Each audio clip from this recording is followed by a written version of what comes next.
আল্লাহ রাব্বুল আলামিন এই যে আয়াতের মধ্যে বললেন ইবাদি আল্লাযিনা আসরাফু, তাহলে সকলকেই ডাকলেন। যদি সে হিন্দু হয় তাদেরকেও ডাকলেন, যদি বৌদ্ধ হয় তাদেরকেও ডাকলেন। তাহলে যে যে ধর্মে থাকুক না কেন আল্লাহ রাব্বুল আলামিন সকলকেই তো ডাকলেন, সকলকেই তো বললেন যে আমি আল্লাহ তাআলার রহমত থেকে নিরাশ হয়ে যেও না বান্দা। তোমার যখন গুনাহ বেশি হয়ে যাবে দেখবেন অটোমেটিকলি দুনিয়ার জমির মধ্যে গজব শুরু হয়ে যাবে। এক রাতের মধ্যে দুনিয়ার আনাচে কানাচে পৃথিবীর মধ্যে যে গুনাহগুলো হয়, আল্লাহ রাব্বুল আলামিন যদি চাইতেন এই এক রাতের গুনাহকে উপেক্ষা করে একদম পুরা পৃথিবী ধ্বংস করে দিতে পারতেন। কিন্তু আল্লাহ রাব্বুল আলামিন কত বড় রহমান, এই গভীর রজনীতে যখন মাদ্রাসার কিছু তলবে ইলম হাফেজে কোরআন তারা যখন রাত 3টা বাজে 3:30 বাজে যখন উঠে আল্লাহ তাআলার কালাম নিয়ে যখন তারা বসে যায়, আল্লাহ রাব্বুল আলামিন বলেন আমি এই হাফেজে কোরআনের কালামের তিলাওয়াত করার বরকতে আমি আল্লাহ রাব্বুল আলামিন সকলকে মাফ করে দিলাম। তাহলে আল্লাহ রাব্বুল আলামিন কত বড় রহমান, কত বড় রহিম আল্লাহ রাব্বুল আলামিন। আল্লাহ রাব্বুল আলামিন পয়গম্বর মুসা আলাইহিস সালামকে পাঠাইলেন কারুনের কাছে, ওমাকারু ওমাকার আল্লাহ আল্লাহু খায়রুল মাকিরিন। কারুনের কাছে যখন পাঠাইলেন কারুনকে গিয়ে মুসা আলাইহিস সালাম বললেন, ও কারুন, তোমার তো ধন সম্পদের অভাব নাই, তুমি ওখান থেকে কিছু ধন সম্পদ আল্লাহর রাস্তায় বিলীন করে দাও।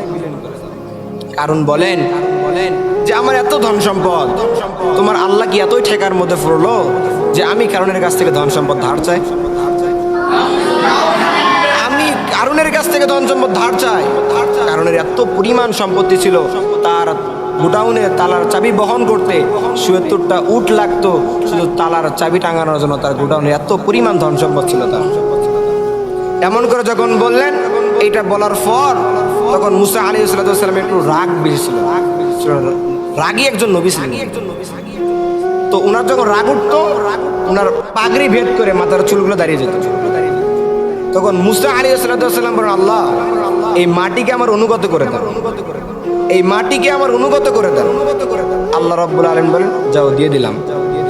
মাটিকে যখন অনুগত করলেন তখন মুসা আলাইহিস সালাম বলেন, মাটি ধর, ধরার মতো ভালো করে ধর, কারণকে গ্রাস কর। মাটি যখন মুসা আলাইহিস সালামের কথা শুনে কারুনের হাঁটু পর্যন্ত গ্রাস করলেন। গ্রাস করার পর কারুন বলেন যে হে মুসা আমাকে বাঁচাও, আমাকে বাঁচাও। মুসা আলাইহিস সালাম বলেন, মাটি ধর, জনমের মতো ধরার মতো ধর, কারণকে গ্রাস কর। আবারও তার কোমর পর্যন্ত যখন গ্রাস করলেন, কারণ বলতেইছেন মুসা বাঁচাও বাঁচাও বাঁচাও। এক পর্যায়ে যখন তার সিনা পর্যন্ত মাটি যখন গ্রাস করলেন, করার পরে মুসা আলাইহিস সালাম তার উম্মতদেরকে বললেন, ও আমার উম্মতেরা, তোমরা কারণকে পাথর নিক্ষেপ করে দুনিয়া থেকে চির বিদায় করে দাও। পাথর নিক্ষেপ করে যখন দুনিয়া থেকে চির বিদায় করে দিলেন, দেওয়ার পর তখন আল্লাহ রাব্বুল আলামিন ওহী নাযিল করে বলেন, ও মুসা, তুমি কি জানো তোমার মধ্যে আর আমার মধ্যে পার্থক্য কি? তোমার রহমত, আমি যে রহিম, আমার নাম যে রহমান, আমার মধ্যে তোমার মধ্যে পার্থক্য কি তুমি জানো? পারলা না। তখন বললেন যে কারণ তোমাকে বারবার বলেছে মুসা বাঁচাও বাঁচাও বাঁচাও, এরপরেও তুমি তাকে বাঁচাতে পারো নাই, তুমি তাকে বাঁচাতে পারো নাই। কিন্তু ওই কারণ যদি একবার বলতো আল্লাহ আমাকে বাঁচান, আমি আল্লাহ রাব্বুল আলামিন তাকে কুদরতের হাত দিয়ে হেফাজত করতাম। আমি কুদরতের হাতে হেফাজত করতাম। এই কারণকে আল্লাহ রাব্বুল আলামিন কত মায়া করে, কত আদর করে বানাইছিলেন। এই কারণকে আল্লাহ তাআলা মানুষকে কত সুন্দর করে, কত সুন্দর আকৃতি দিয়ে সৃষ্টির সেরা মাখলুক আল্লাহ তাআলা মানুষকে বানাইছেন। এরপরও মানুষ নাফরমানি নাফরমানি নাফরমানি ছাড়া কিছু বুঝেই না। সব সময় সর্বদা গুনাহ করতেই থাকে, ইন্ডিমিন টাইম গুনাহ চলতেই থাকে। একটা বারো এই মানুষগুলো ভাবে না যে আমার গুনার কারণে, আমার গুনার কারণে আগের নবীদের জামানায় তাদের উম্মতরা যখন গুনাহ করত, তাদের শরীর থেকে পোশাক পরে যাইত, তাদের চেহারা রং পরিবর্তন হয়ে যাইত।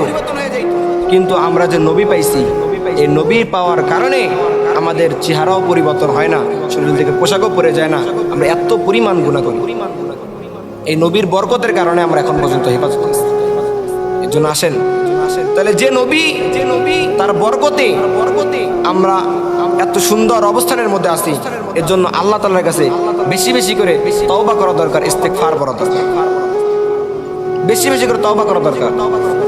বিশ্বনবী বলেছিলেন, আল্লাহ আমার উম্মতের যখন গুনাহ বেশি হয়ে যাবে, আমার উম্মতদেরকে আপনি ডাইরেক্টলি কোনো গজব দিয়েন না, আমার উম্মতকে ডাইরেক্ট কোনো গজব দিয়েন না আল্লাহ, আপনি তাদের পাশের রাষ্ট্রগুলোর মধ্যে গজব দিয়ে আমার উম্মতকে আপনি সতর্ক করে দিন।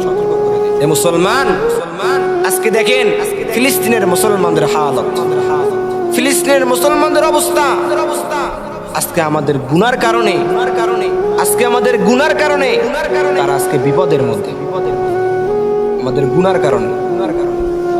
এর জন্য গুনাহ থেকে বেশি বেশি আল্লাহর কাছে পানাহ চান। আল্লাহ গুনাহ মুক্ত জিন্দেগি আমাদেরকে দান, পানাহ চান বেশি বেশি করে।